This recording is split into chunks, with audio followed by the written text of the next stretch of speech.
اعوذ بالله من الشیطان الرجیم.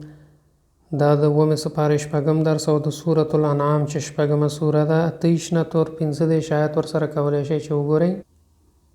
لعادو مفهوم دا دی چې نو ضرور به بیا هغه وکړي بغتتن ناګهانه بلقاء الله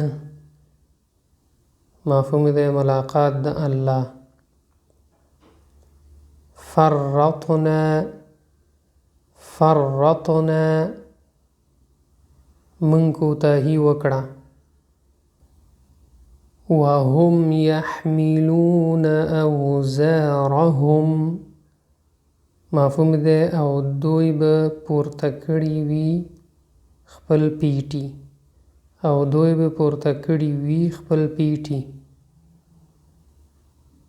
یجحدون انکار کوي کبر مفهوم دی دروند ان تبتغي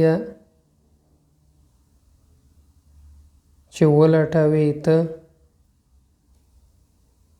نفقا فی الارض مفهوم دی سوری په ځمکه کې